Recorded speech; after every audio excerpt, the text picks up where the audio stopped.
কিয়ামতের ময়দানে আল্লাহ পাক দুই শ্রেণীর মানুষের সঙ্গে জিহাদ করবে, যুদ্ধ করবে। এক শ্রেণী যারা আল্লাহর ওলিদের বিরুদ্ধচরণ করবে, আল্লাহ তাদের বিরুদ্ধে যুদ্ধ করবে।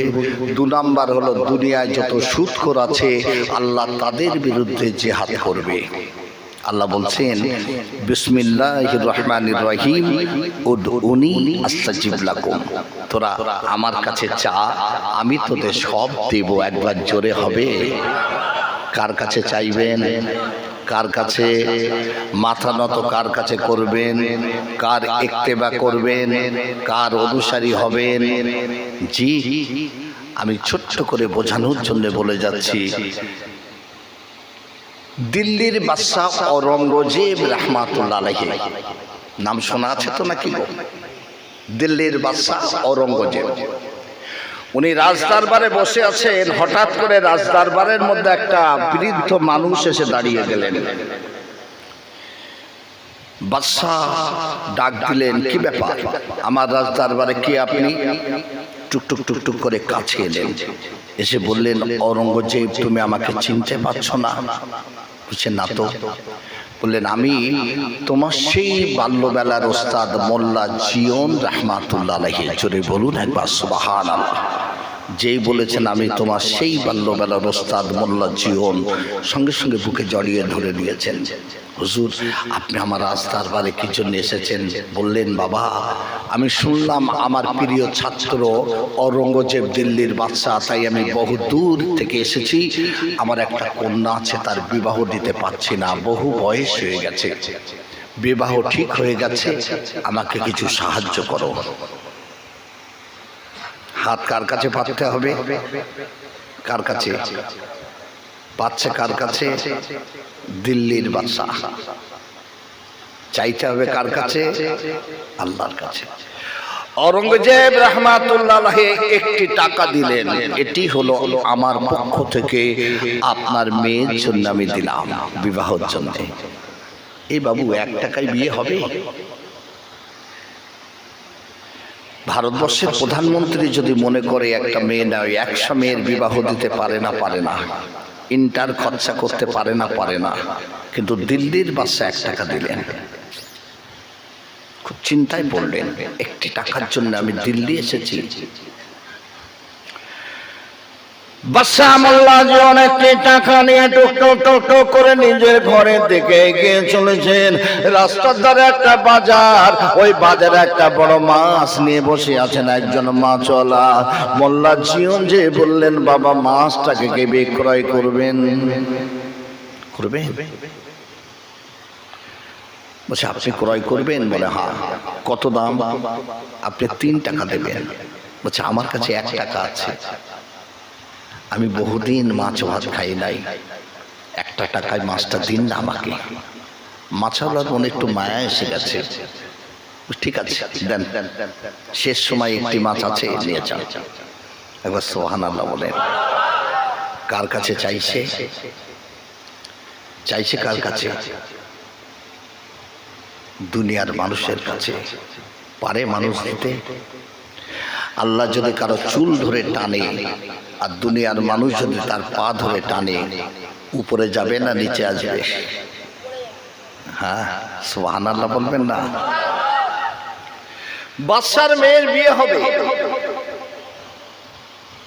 আল্লাহর ওলি পাগল মানুষ, প্রচন্ড ভিড় রাজদরবারে, প্রচন্ড ভিড়।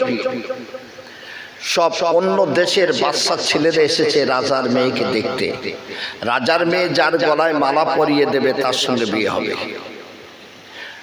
পাগল মানুষ আল্লাহর ওলি ভিড় ঠেলতে যে বাদশার সামনে হাজির হয়ে বলছেন, বাদশা কি ব্যাপার, এত লোক কেন?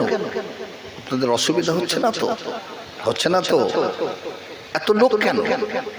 বলছে, পাগল, আমার কন্যার বিবাহের জন্য অন্য দেশে রাজার ছেলেরা এসেছে, আমার মেয়ে যার গলে মালায় পরিয়ে দেবে তার সঙ্গে আমার মেয়ের বিয়ে হবে। বলছে, বাদশা আমার মেয়ে আমার সঙ্গে আপনি বিয়ে দেবেন? আমার সঙ্গে বিয়ে দেবেন? বলছে, এই পাগল, তুই আমার মেয়েকে বিয়ে করবি? তুই জানিস আমার মেয়েকে বিয়ে করতে গেলে তোকে কি পণ দিতে হবে? বলছে, বাদশা কি দিতে হবে? বলছে একটা কিমতি মতি দিতে হবে। কিমতি মতি কোন বাজারে কোন দোকানে পাওয়া যায়? বলছে তুই তো পাগল, তোর সঙ্গে কি বলবো। কিমতি মতি দিয়েছে আল্লাহ মহাসাগরের নিচে। একবার সুবহানাল্লাহ বলবেন না? এ দোকানে পাবি না, এ মহাসাগরের নিচে আছে। বলছে বাদশা, আমি যদি মহাসাগরটা ছেঁচে ছেঁচে কিমতি মতি উঠিয়ে এনে আপনার হাতে উঠিয়ে দিই, আপনার মেয়ের সঙ্গে আমার বিয়ে দেবেন? বলছে পাগল, এ পাগল, যা মতি নিয়ে আয়, বিয়ে দেবো। আল্লাহর একটা ভাঙা বাসন নিয়েছেন, ওই ভাঙা বাসনটা নিয়ে সাগরের ধারে যে আল্লাহকে ডাক দিয়ে বললেন, আল্লাহ তুমি না বলেছ উদউনি আস্তাজিব লাকুম, বান্দা আমার কাছে চা আমি তোদের দেব। এই ভাঙা বাসন দিয়ে আমি সাগরের পানিগুলো ছেঁচে ছেঁচে ফেলে দিয়ে ওই কিমতি মুঠি উঠিয়ে নিয়ে বাদশার হাতে উঠিয়ে দেব, আর বাদশার কন্যাকে আমি বিবাহ করব। জোরে বলো সুবহানাল্লাহ।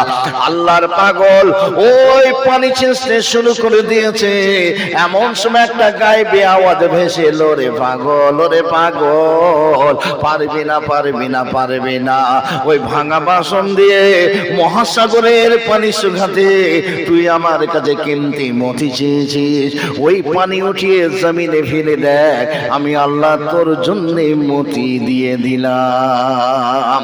আল্লাহর পাগল ভাঙা বাসন দিয়ে সাগরের পানি উঠিয়ে জমিনে ফেলে দেখতে পেলেন একটা নয় দুটো মতি আল্লাহ দিয়েছেন। ওই মতি দুটো নিয়ে ছুটে ছুটে ছুটে ছুটে রাজ দরবারে যে ডাকছে, বাদশাহ আমি মতি নিয়ে এসেছি, আপনার কন্যার সঙ্গে আমার বিবাহর ব্যবস্থা করুন। বাদশাহ রাজ দরবার থেকে ঝরঝর ঝরঝর করে কেঁদে দাঁড়াদার হয়ে এসে বললেন, ওরে পাগল, ওরে পাগল, গত রাতে আমার মেয়ে মারা গেছে, গত রাতে আমার মেয়ে মরে গেছে। বললেন বাদশাহ রে, আপনার মেয়েকে কোথায় দাফন করেছেন আমার রাজ দরবারের সম্মুখে? বললেন বাদশাহ একটু আমাকে দেখিয়ে দেন। বাদশাহ দেখিয়ে দিলেন কবরে দাঁড়িয়ে যে দাঁড়িয়ে কাঁদি আর বলে, আল্লাহ তুমি আমাকে কেন মতি দিলে বলো না, কেননা তুমি আমাকে মতি দিয়ে বাদশার কন্যাকে কেন উঠিয়ে নিলে? আমি কেমন করে বিশ্বাস করবো আল্লাহ, কিয়ামতের ময়দানে তুমি কোটি কোটি মানুষকে কিয়ামতের ময়দানে উঠাবে, আমি বিশ্বাস করব যদি বাদশার কন্যাকে তুমি জীবিত করে দাও, আমি বিশ্বাস করব কিয়ামতের ময়দানে তুমি কোটি কোটি মানুষকে ময়দানে দাঁড় করাতে পারবে। ওই সময় একটা গুনগুন আওয়াজ ভেসে এলো, অন্য কোনো আওয়াজ নাই। বাদশার কন্যা কবরের মধ্যে বসে বসে আল্লাহর কোরআন তেলাওয়াত করছে। এ বাদশা একটু কবরের ধারে আসুন, একটু কবরের ধারে আসুন। বাদশা ছুটে ছুটে কবরের ধারে এসে শুনতে পেলেন গুনগুন আওয়াজে বাদশার কন্যা কবরের মধ্যে কোরআন তেলাওয়াত করছেন। ওই সময় একটা গায়েবী আওয়াজ ভেসে এলো, পাগল, ওরে পাগল, ওরে পাগল, আমি আল্লাহ তোকে মতি দিয়েছি বলে ওই বাদশার কন্যাকে আমি আল্লাহ তোর জন্য পুনরায় জীবিত করে দিলাম। আল্লাহ পারে না, পারে না? জোরে বলেন। তাহলে চাচ্ছেন কার কাছে?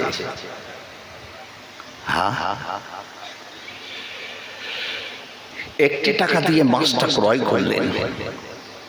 মাছটা নিয়ে মোল্লা জিয়ন রহমাতুল্লাহ আলাইহি নিজের বিবির ঘরে দরজায় যে ডাকছে, বিবি একটা মাছ এনেছি। বলছে আপনি যে আপনার প্রিয় ছাত্র আওরঙ্গজেবের দরবারে গেলেন, রাজ দরবারে কি দিয়েছে? বলছে বিবি একটি টাকা দিয়েছে, কন্যার বিয়ের জন্য একটি টাকা সাহায্য। বলে হ্যাঁ, একটি টাকায় তো কন্যার বিয়ে হয় না, তবে একটা মাছ এনেছে, বহুদিন মাছ ভাত খাই না, একটা কাজ করো, এই মাছটাকে তুমি নিজ হাতে কেটে বেছে রান্না করো, আমি গোসল করে আসি, দুটো মাছ ভাত আর খেতে চাই। বিবি চোখের পানি ছেড়ে কাঁদে, বাদশাহ 1 টাকা দিয়েছেন, আমার স্বামী মাছ ভাত খেতে চেয়েছেন, মাছটা কাটতে শুরু করে দিলেন। মাছটা যেই কাটতে শুরু করে দিলেন, মাছের পেট থেকে পুঁটির মতো দেখতে, দুধের মতো সাদা, 1টি নয় 2টি নয়, ঝরঝর করে জমিনে 10টা পড়ে গেল। একবার জোরে বলুন সুবহানাল্লাহ। দেবী ডাক দিলেন, স্বামী গো, মাছের পেটে তো এমন জিনিস আমি কোনোদিনই দেখি নাই। ওই সময় বিবি দেখলেন মোল্লা জীবনগুলো উঠিয়ে নিয়ে সুন্দর করে পরিষ্কার করে স্বর্ণ দোকানে চলে গেলেন। ও ভাই, স্বর্ণকার, এগুলোকে একটু বলুন। বললেন, কোথায় পেলেন এগুলো? আল্লাহ পাক দুনিয়ার জমিনে পাঠাই নাই, মহাসাগরের নিচে পাঠিয়েছে। বললেন, আমি মাছের পেট থেকে পেয়েছি। একটার মূল্য কত হবে?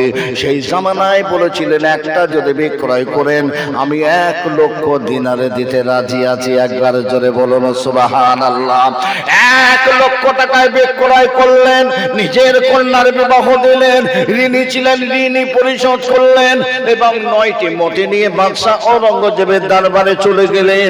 বাদশাহ 1 টাকা দিয়েছিলেন, 1টি টাকায় আমার কন্যার বিবাহ হতে পারে না, এই 1টি টাকায় আমি একটা মাছ ক্রয় করেছিলাম।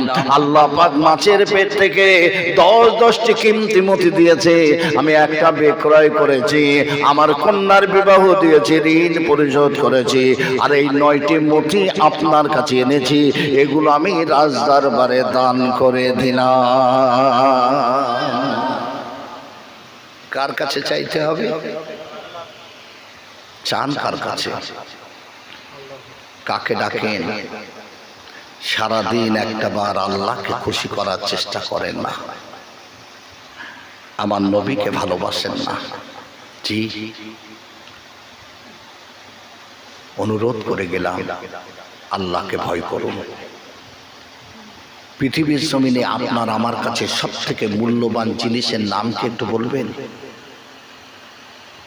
একটু কথা বলেন না, অসুবিধা হচ্ছে?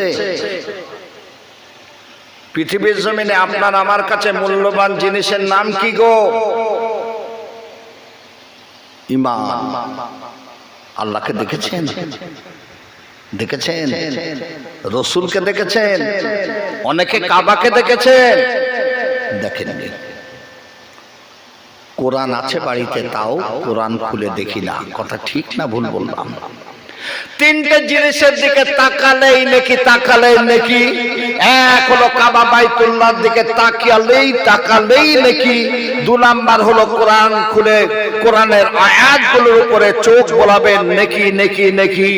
আর পিতামাতার মুখের দিকে তাকালেই নাকি, তাকালেই নাকি। জোরে বলুন সুবহানাল্লাহ। জি, ঈমানটাকে মজবুত করুন। আমার আপনার ইমামকে, কথা বোঝেননি? আমার আপনার ইমামকে, হ্যাঁ, ইমামে আজম নোমান বিন সাবিত। একবার সুবহানাল্লাহ হবে না? কোর্টে গেলে মুসলমানের কেসের সংখ্যা বেশি না অন্য সম্প্রদায়ের? হ্যাঁ, একটু কথা বলেন। মুসলমানের কেন? ইমামে আজম আবু হানিফা 1 কলস পানি নিয়ে ঘরে ফিরছে, মাটির কলস। একজন ডাকছেন, ইমামে আজম একটু আমার কাছে আসুন, একটা মশলা বলে দিন। ইমামে আজম তার বাড়িতে গেছেন, যে ভিজে মাটির কলসটি নিজের কোলের উপরে নিয়ে বলছেন, মশলাটা বলুন, উত্তর দিয়ে যাব। বলছে, আপনার কষ্ট হচ্ছে, 1 কলস পানি কোলের উপরে রেখেছেন, আপনি নিচে রাখুন। বললেন, না। কেন? বলছে, এই কলসটা হলো ভিজে, এই কলসটা যদি আমি তোমার উঠোনে রেখে দিই, তোমার মশলাটা বলে যখন আমি কলসটা উঠিয়ে নিয়ে ঘরে যাব, তোমার উঠোনের কিছু ধুলোবালি এই কলসের নিচে লেগে যাবে, আর ওগুলো আমার বাড়িতে চলে যাবে। কিয়ামতের ময়দানে আমাকে ডেকে বলতে পারো, এ ইমামে আজম মশলা বলতে যে কলসের নিচে করে আমার উঠোনের বালু মাটি আপনি বাড়ি এনেছিলেন, তার বিনিময় আপনার জীবনের নেকিগুলোর দাবিদার হয়ে গেলাম। জোরে বলবেন না? 1 হাত জমি নিয়ে মুসলমান 10 বছর তোমরা মামলা করছো। কথা ঠিক না ভুল বললাম? হ্যাঁ, মরবা না, কিছু নিয়ে যাবে নাকি? সঙ্গে কিছু যাবে? ইমানটাকে মজবুত করুন। ইমামে আজম আবু হানিফা হুজুরের কাছে একজন ইহুদি মহিলা এসে বললেন, ও ইমামে আজম আবু হানিফা, আমার বাড়িতে একটা বড় রাম ছাগল আছে, ওই রাম ছাগলের মুখে বড় দাড়ি আছে আর আপনার মুখে বড় দাড়ি আছে, আপনি বলুন আপনার রাম ছাগলের মুখের দাড়ি ভালো না আমার মুখের দাড়ি ভালো? আপনার মুখের দাড়ি ভালো না আমার ছাগলের মুখের দাড়ি ভালো? ইমামে আজম অবাক হয়ে গেলেন, এই কি প্রশ্ন? বুড়িমার বাড়িতে বড় রাম ছাগল, তার মুখের দাড়ি ভালো না আমার মুখের দাড়ি ভালো? বললেন, মা, এই প্রশ্নের জবাবটা তো আমি এখন দিতে পারবো না, এখন দিতে পারবো না, পরে পৌঁছে দেব। জানেন, পরে পৌঁছে দেব। ইমামে আজম আবু হানিফা হুজুরকে সেই জামানার জালিম বাদশা জেলবন্দি করলেন এবং জেলের মধ্যে বিষ পান করে ইমামে আজমকে শহীদ করে দিলেন। ইমামে আজম আবু হানিফা হুজুরকে আমার যখন গোসল দিয়ে কাফন পরিয়ে দাফন করার জন্য নিয়ে যাওয়া হচ্ছে, ওই বুড়িমা রাস্তার ধারে দাঁড়িয়ে বললেন, ও ইমামে আজম, আপনি ওয়াদা করেছিলেন, ওয়াদা করে চলে যাচ্ছেন, আমার প্রশ্নের জবাব দিলেন না। আপনার মুখের দাড়ি ভালো না আমার ছাগলের মুখের দাড়ি ভালো?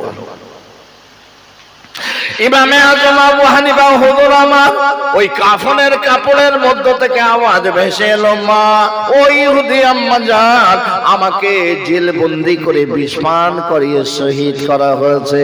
আমি ঈমান নিয়ে আল্লাহর দরবারে যাই, যেহেতু আমার মুখের দাড়িটা ভালো, ঈমান নিয়ে যাওয়ার কারণে আপনার ছাগলের মুখের দাড়িটা ভালো নয়। জোরে বলবেন না? ইমানটাকে মজবুত করুন। লা ইলাহা ইল্লাল্লাহ, আল্লাহ ছাড়া প্রভু নাই, মুহাম্মাদুর রাসূলুল্লাহ সাল্লাল্লাহু আলাইহি সাল্লাম আল্লাহর প্রেরিত রাসূল। অন্তর থেকে বিশ্বাস করুন, কালেমা পড়তে পড়তে আপনার মওতটা হয়ে যাবে, ডাইরেক্ট জান্নাতে চলে যাবেন ইনশাআল্লাহ। জোরে বলুন আল্লাহুম্মা আমিন। যাই হোক, বেশি রাত করা হবে না, আমি বাড়াতে পারছি না। 1 ঘন্টা সময় নিয়ে এসেছিলাম, 45 মিনিট হয়ে গেছে। আপনাদের জন্য তাবারুকের ব্যবস্থা আছে, সব লাইন দিয়ে বসতে হবে তো, হ্যাঁ, প্যাকেট, তাহলে প্যাকেট বাবু নিয়ে এসো। সকলে বিসমিল্লাহর সঙ্গে সূরা ফাতিহা, সূরা ইখলাস, কয়েকবার দরুদ শরীফ তেলাওয়াত করুন। আপনাদের তাবারুক দিচ্ছে, আমি দোয়া করব, আমি দোয়া করব। তাবারুক নিয়ে আসেন সকলে।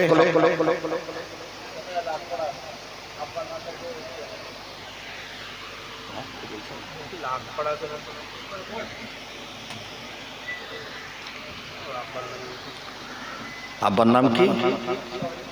মারা গেছে, আল্লাহ জান্নাতি করুক, এ সওয়াব আল্লাহ পাক তার রুহে পৌঁছে দিক। সাহেবে দাওয়াত আমার রবিউল ভাই এবং তানার আরো ভাই আছেন। আজকে একটা উদ্দেশ্য যে তিনি একটা মিলাদুন নবী জলসা কায়েম করবেন। আল্লাহর কাছে চেয়েছিলেন, আল্লাহ তার নেক মাকসাদকে পুরা করেছে, বলুন সুবহানাল্লাহ। আল্লাহ পাক রবিউল ভাই এবং তানার অন্য ভাই এবং আব্বাজান চলে গেছেন, আল্লাহ পাক তানাকে জীবনের গুনাহ মাফ করে কবর আযাব থেকে নাজাত দিয়ে যেন জান্নাতি বানিয়ে দেয়, বলুন আল্লাহুম্মা আমিন। আম্মাজানের ব্যাধি থেকে শেফা দিয়ে আল্লাহ যেন হায়াতে বরকত দেয়, বলুন আল্লাহুম্মা আমিন। রবিউল ভাই এবং তানার ভাইয়েরা, তানার ভাইদের বিবিরা, সন্তান, আল্লাহ পাক আত্মীয় স্বজন, বোন বোনাই সকলকে তামাম অসুখ বিসুখ বালা মুসিবত থেকে আল্লাহ যেন হেফাজত করে, রুজিতে বরকত দেয়, হায়াতে বরকত দেয়। প্রতি বছর এমন একটা জলসাকে কায়েম করার তৌফিক দেন। সকলে বলুন আল্লাহুম্মা আমিন, সকলে বলুন আল্লাহুম্মা আমিন। আমার আলোচনায় রাগ করলেন নাকি? কেউ রাগ করেননি তো? ভুল হলে মাফ করে দেবেন, কেননা হিসাবি গ্রামে এটাই হয়তো আমার জীবনের শেষ জলসা হয়ে যেতে পারে। যে কোনো সময় যে কোনো মুহূর্তে আল্লাহর ডাক এসে যেতে পারে। আলোচনা বহুদিন এ গ্রামে আসি, আমার